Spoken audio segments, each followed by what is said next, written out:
Hey everybody, and welcome to Bits of Board, where we're talking board games, miniatures, cards, and dice. My name's Michael, and today we begin our playthrough of Bloodborne, the board game. I am super excited to show this one off. Bloodborne, after all, is one of my favorite PS4 games of all time, so I'm very excited to see what this board game can do for us. So this is, yes, a playthrough. We're going to start off with the Long Hunt scenario. This is one of the first ones that you should play when you crack open the game, so early spoilers only. The way that I'm doing it is this first video is going to be pretty much the first half of that chapter. We're going to take a little bit more time going through some gameplay elements, why we're doing certain things, but as we continue on, this will drop off and the play will become a lot quicker. Speaking of more gameplay, the second half of the video will be out tomorrow. Just got to finish chopping up the edits and stuff like that. So if you want to get notified of that, make sure you subscribe to the channel, hey, and you'll definitely get notified. Bell icon, I don't know how YouTube works. Anyway, no more stuffing around, let's get stuck in. Alright guys and gals, here we are all set up to play the very first chapter of the Long Hunt scenario in Bloodborne's base game. Now this is the first time that we're going to be looking at the game, so I'm going to start off by giving you all a bit of a tour of the play area. First up we have the hunt board, which contains a lot of the scenario and chapter specific information that we're going to be going through. Firstly, we have our chapter card, which tells us which enemies we're going to be facing and which tiles will be included in our tile deck.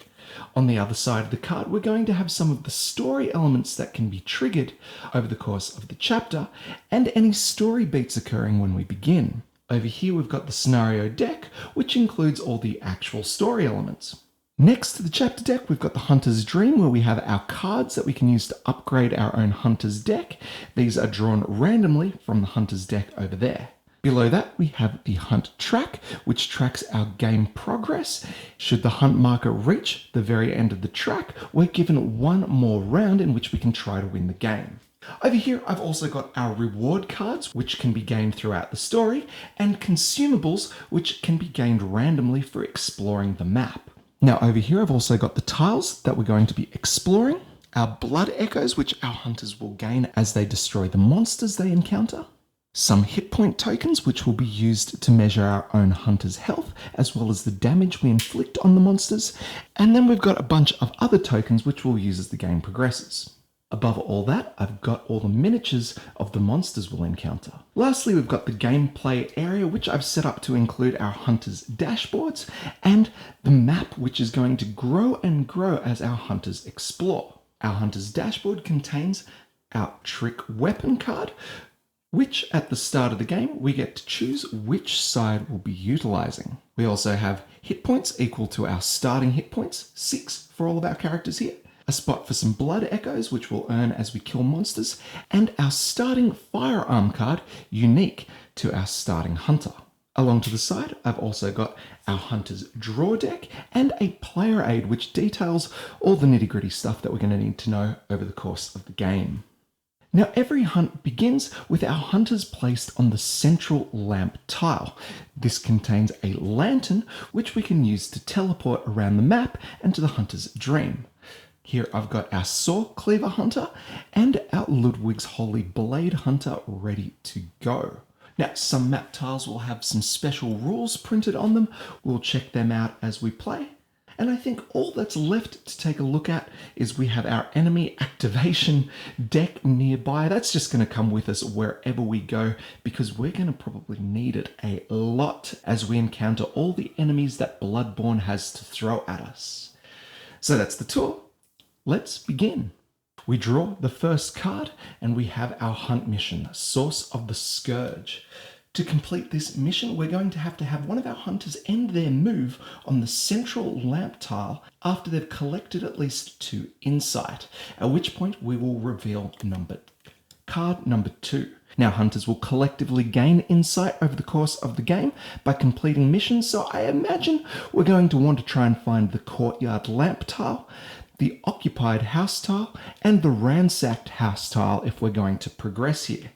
We begin the game with our Hunter's phase. Here, the first one, we'll draw 3 cards from the Hunter's deck, cards that we will then use to take actions. Now, Bloodborne is a totally cooperative game, and while player turn order matters, it's not enforced, so players can mix it up and choose what they want to do on the fly.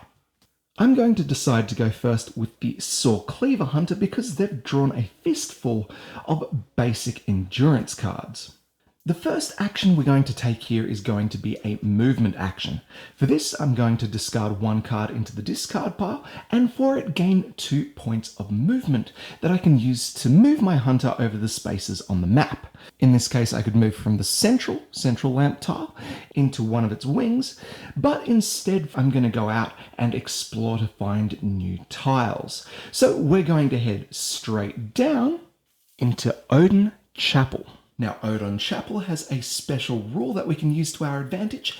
Enemy attacks suffer -1 speed while in the tile. This could be very useful. We place the tile, choosing whichever orientation we like, and then continue the move. So our hunter's going to go 1, 2, and then spending another card, they are going to gain another 2 points of movement to see what we've got further down to the south. We draw our next tile and gain the Tomb of Odin. This too has a special rule, and that the consumable item placed will not be a usual draw 1 and keep. Instead, it's going to be draw 3, select 1. We add the tile to the map and we continue our move, 1 and 2. Now, it's usually useful holding on to one last card in between turns, but in this case, there are no monsters on the map yet. So it's safe for us to go into the monsters round empty-handed. I'm going to go ahead and spend that card to draw our consumable. Following the special rules, we draw 3 cards, gaining a Pebble, Bone Marrow Ash, and a Bold Hunter's Mark. Now, each of these items has a unique ability. We have a teleportation, we have the ability to refresh a reward card, or the ability to move enemies. And because we have the Odin Chapel on the board, a tile where we really want to be fighting the majority of our monsters, I think the Pebble card is going to be the best choice. So let's keep that, returning the other 2, shuffling them back into the consumable deck.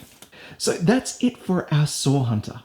What would happen next normally is we would have a monster phase, but because there's no monsters on the board, we skip through that, moving to our next hunter, Ludwig's Holy Blade.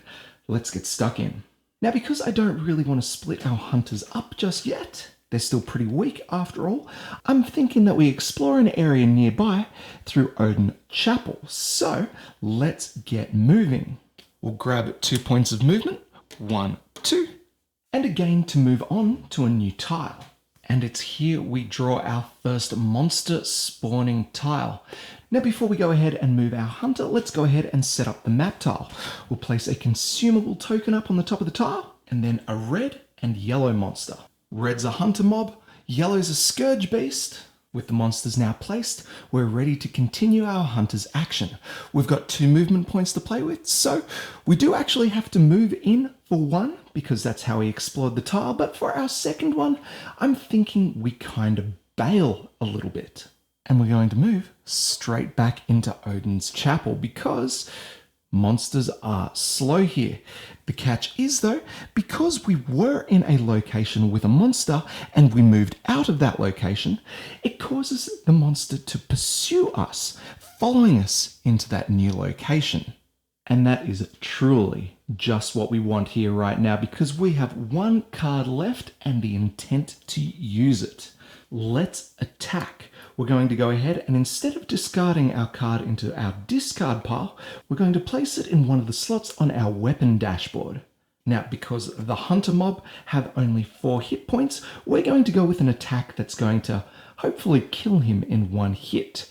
So let's lay our hunter's card on the overhead slam, and with that we are committed to this attack. So we go ahead and draw an enemy action card to see what he's doing here. Boom. Ooh, the special. Here we've triggered the hunter's special attack, the rifle shot. This is a slow attack that deals 4 whole damage and stuns our character.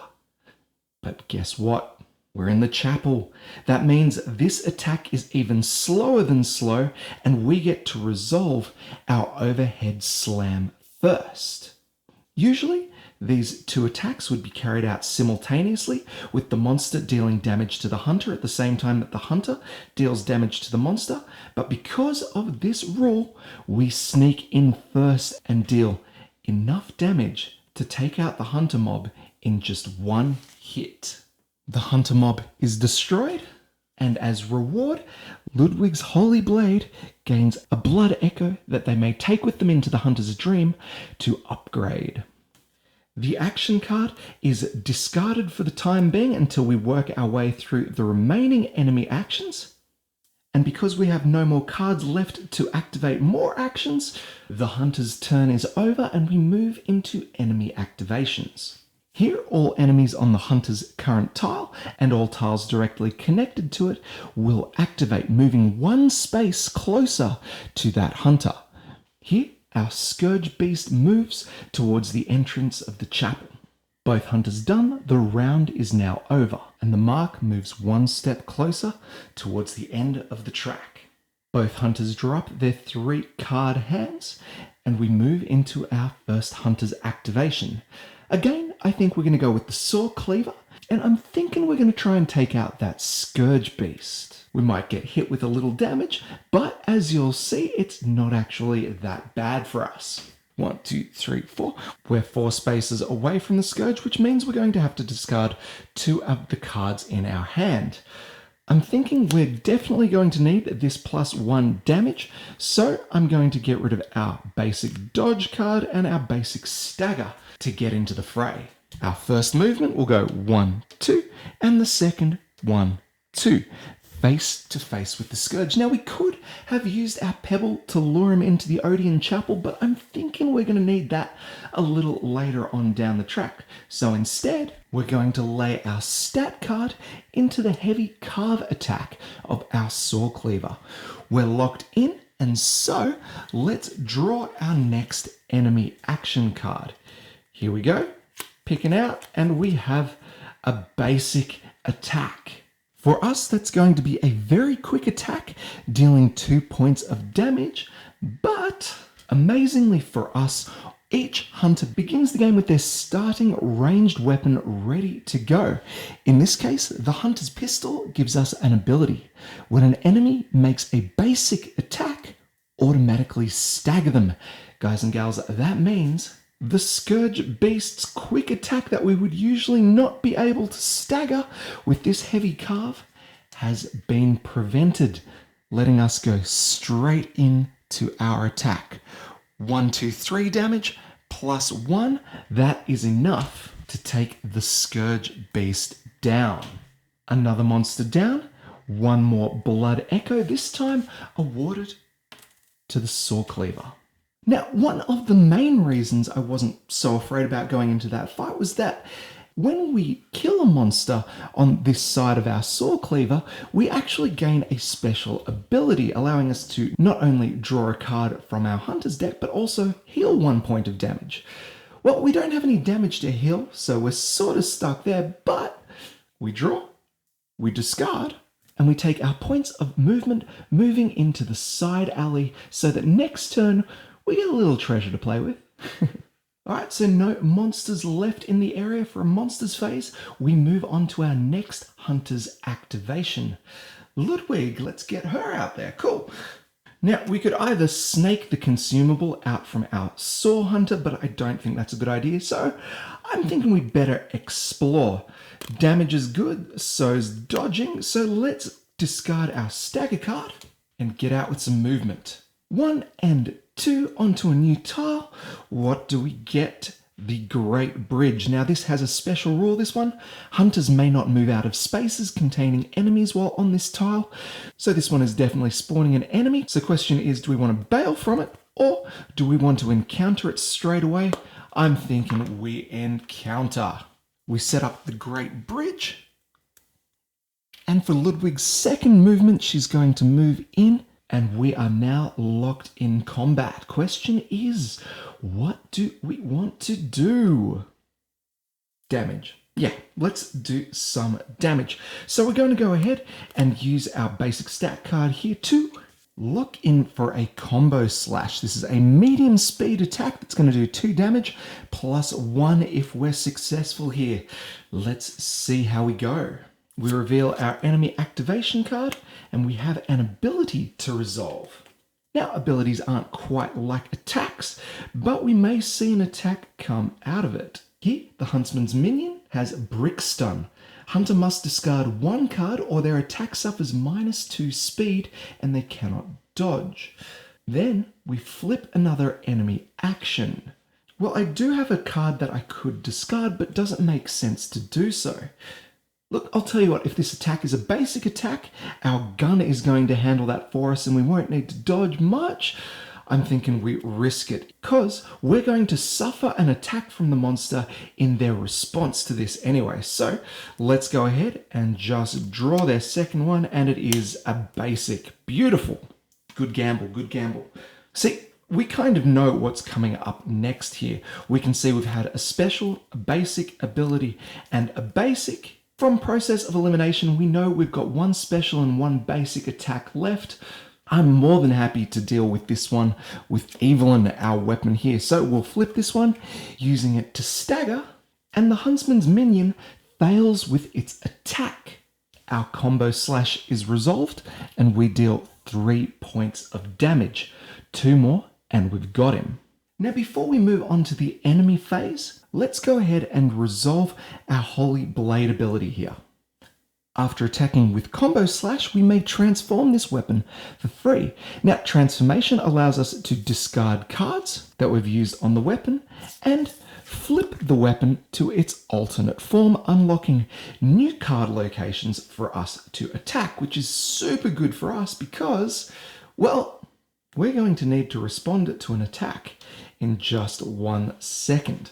All monsters activate on our Hunter's tile and those connected to it. Firstly, any monsters would move towards my location and then they would attack.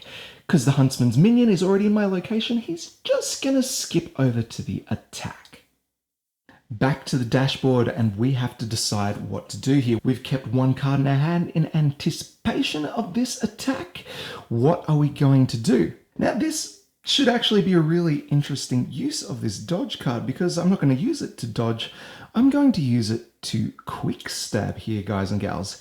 Yes, it only does 1 point of damage, but this in combination with our weapon's ability, we may just get a kill here. So we've locked in our attack, we pull our enemy activation, and it's their special attack. The Huntsman's Minion's Overhead Slam. This is a slow attack dealing 4 points of damage, cannot be staggered, and deals 2 damage to all other hunters in the same space, unless dodged. Now this is a crazy attack, but good news for us, our attack goes off first because it is a lot quicker. So this is where stuff gets really interesting. First, we resolve the effects of the attack. It is 1 point of damage. We add that to the Huntsman's Minion, no worries.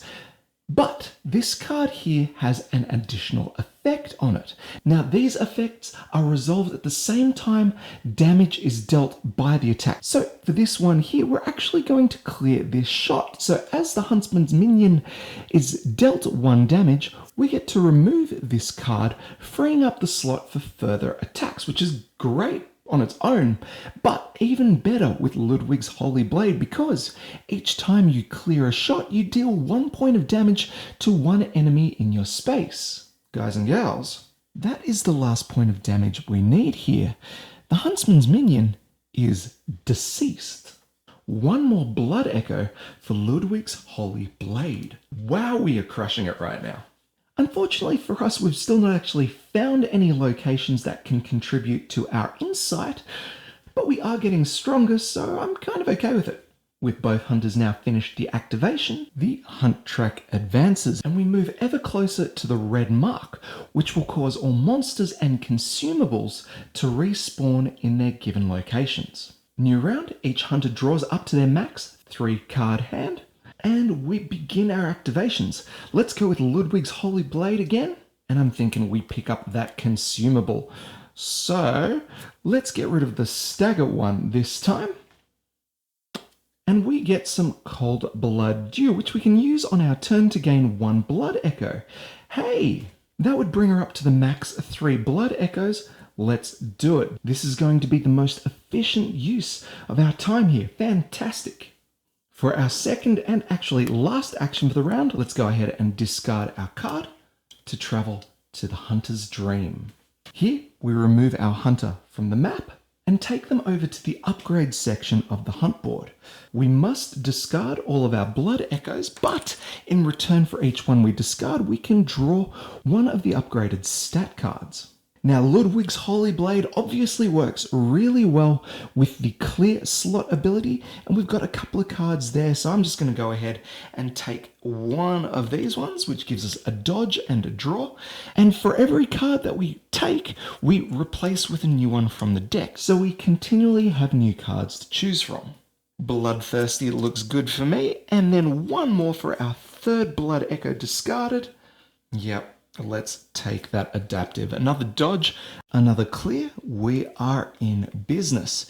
Now, unfortunately for us, it's not all positivity when we head to the Hunter's Dream. We do actually have to push the hunt marker along the track, which means we move ever closer to respawning the enemies. Scary, scary stuff. At this point, a hunter would heal if they'd been damaged. They can then refresh their ranged weapons or any reward cards they've gained already throughout the game, and choose a new side for their weapon if they choose. Then, players would be able to incorporate their newly gained cards into their hunter's deck, removing one for every card they add. A hunter's deck will always have 12 cards this way. Shuffle the deck, and then their next turn, the hunter will be able to rejoin the game from any lantern space on the board. No monsters on the board, we move to our Saw Cleaver, and I'm thinking we're going to need to do some bailing here because very soon all of the monsters we've gone ahead and killed are going to respawn on the map. So let's grab our consumable and for the moment, bail. The first card discarded will give our hunter a new consumable, gaining the throwing knife. Pretty cool. And then we're going to do some moving. I think discarding our 2 remaining action cards to head back to the central lamp area, noting that's kind of where we want to be. So we're going to go ahead and go 1, 2, 3, and 4. No monsters to activate. We move the mark. And once again, the map is now teeming with enemies and loot for the taking. A new round begins, and we return to the hunt. Alright guys, there we have it. That's just the first half of the first chapter of the Long Hunt campaign. Plenty more to come on this one. We're going to play at least all the way through this scenario. But I gotta say, there are 3 more in the box and I have 7 other expansions chock full of content that I would be more than happy to show off if this thing takes off. So if you want to see more, show your support, like, comment, and subscribe. Do all the things that you guys can do to help this channel grow. But besides that, we are all done. So as always, my name's Michael. This is Bits of Board. We'll catch you next time.